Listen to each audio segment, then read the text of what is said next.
thing that's hard to beat in this world: generational patterns, generational curses, generational patterns. I had a lot of generational patterns in my family that my mother broke, that I broke, that my brothers broke, and it feels good. It feels good to step up out of the usual that's set for you, the path that's set for you, the path, because a lot of the things when you go through a family dynamic, once you get older, as kids, you don't really focus on it. You don't. You're told this is what this is how this happened, all that. But once you get older, you get to see different people, different personalities, you get to hear different stories. All of that comes into a play when you're older. So if I want to break generational patterns, generational curses, I have to choose to be different. I have to choose to see the uncomfortable things that lie in my bloodlines or lie in my pattern, my history. And I have to choose to be the one to step out of line and say, I'm going to do different. That ain't been working for the past 24 to 30 years. It ain't been working, so I'm going to do different. I'm going to choose to be different. I've never understood as a child that grew up in a household that was Christian, that my mama's side was Christian, but not really. They got Christian later on in life. A lot of them got Christian later on in life. They had they rah-rah days. They had all of that. So I grew up around a lot of bad habits. I grew up around a lot of good habits. I grew up around a lot of protection into stepping my children out of the way of this pattern so that they can see what's different. And then I grew up in a lot of realizing a lot of these older people that we see and that are around us and stuff, they're stuck in their same habits, and they're stuck in their same habits because it's a form of settling. A lot of people choose not to do better. A lot of people choose not to see what the issues are that create gaps. They don't, because it takes too much of me. Why I gotta be the one to change everything? Why I gotta be the one to see it differently? Because that's you. That's your goal. If you want different for you and your children, you have to do better. You have to choose to do better. The same way I can say that growing up, my dad was in the house, but he wasn't in the house. I can remember my dad being there anytime we had revivals, anytime there was a family vacation, which didn't last long, or anytime that we had to go to church. Majority of the time, we with our mom. And my mom doing everything, making sure that she did it all. That's why I'm a phenomenal woman, because my mother's a phenomenal woman, because I seen it. Now, generational patterns comes in and say, my mama was a phenomenal woman, my grandma was a phenomenal woman, I'm a phenomenal woman.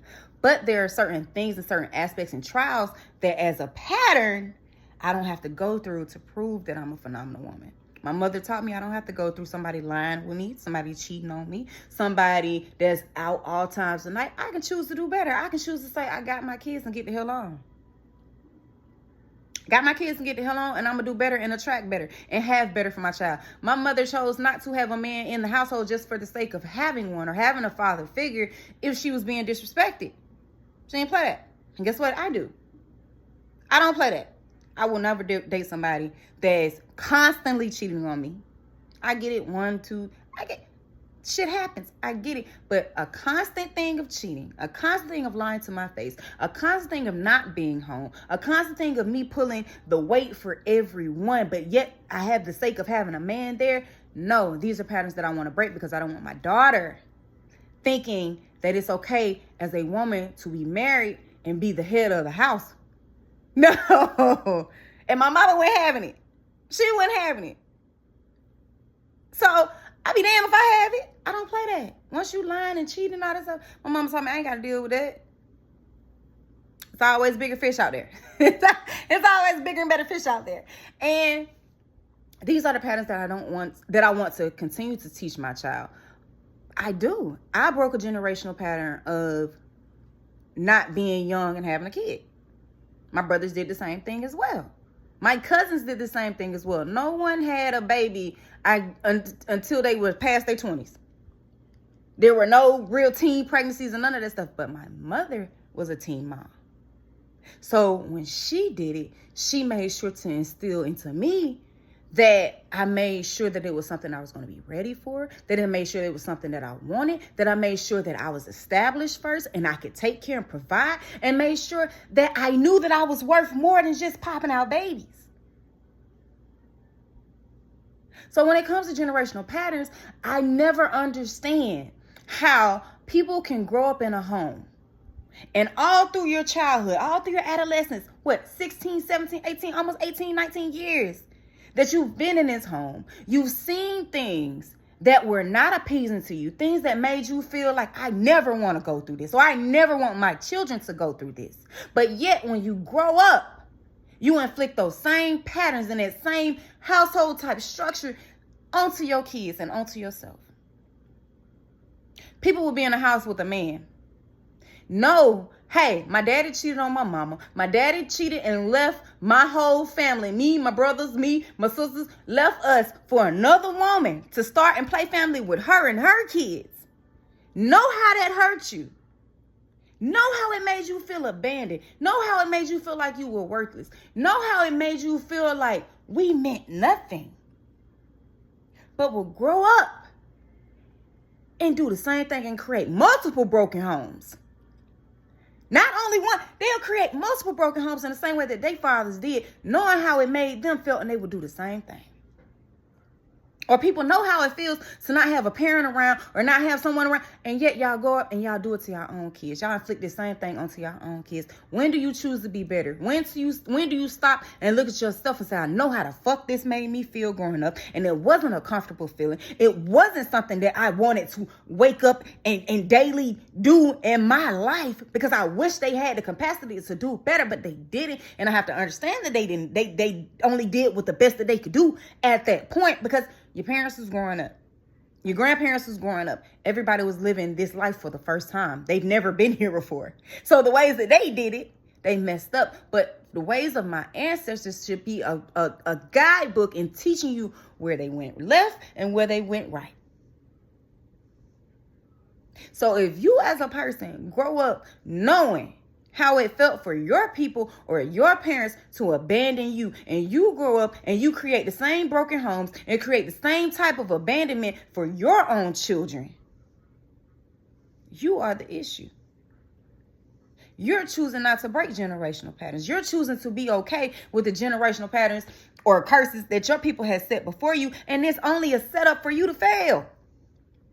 For you to fail as a person, for you to fail as a father, for you to still fail as their son.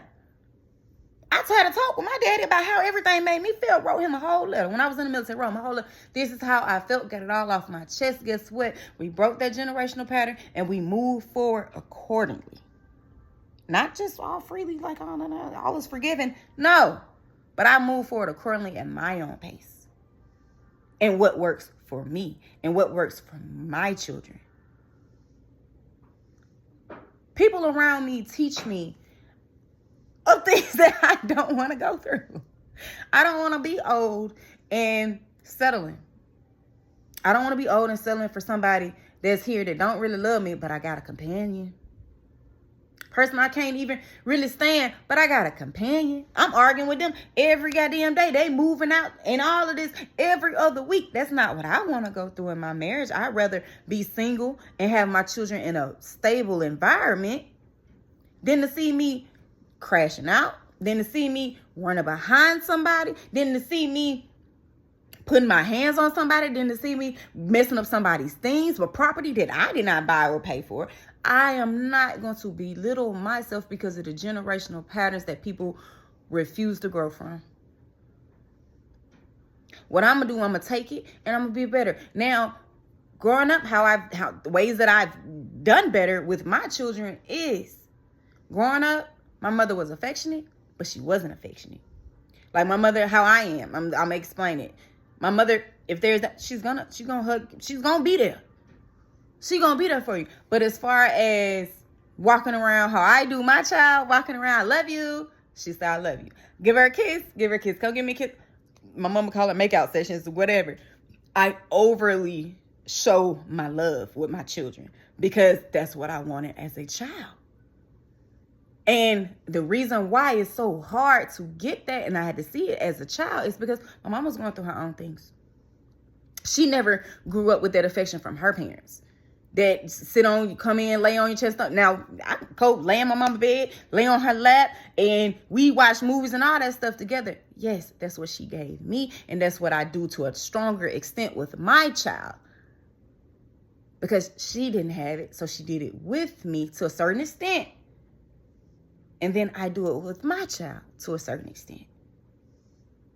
That's a way of changing generational patterns. If my mother, her mother, it was never this closeness. It was never this, I got your back and all that.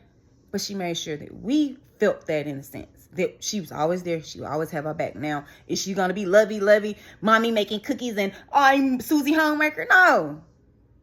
She going to say, your food in there. I'm going to make y'all a plate. We're going to eat. Make sure everything's straight. But I got to get to work. I got to do this, and that. She never was overly affectionate. But she was affectionate. But she never was overly affectionate. My daddy wasn't affectionate at all. At all. My dad is more affectionate now that I'm older. But as a child, don't remember my daddy being affectionate at all. I don't.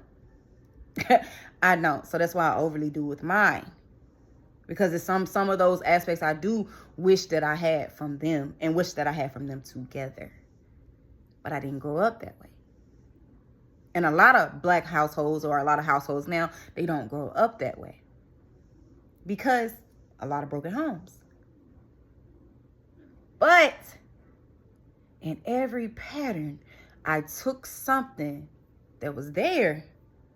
Something that, because it's your generation. There are things in your bloodlines that you cannot escape from. There are certain character traits. There are certain aspects of you that are passed down. that are passed down. Just like, can't be fake. Get it from my mama. Can't be fake. Get it from her. She get it from her daddy. Can't be fake.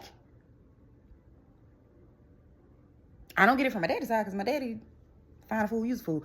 But my mama said we don't tolerate that. And my brothers, I was taught to that. If you're gonna be real with somebody, be real with somebody. If you're gonna be in someone's life, be in their life out of nothing but generosity, out of nothing but care, out of nothing but good intentions. And I learned that from my mother.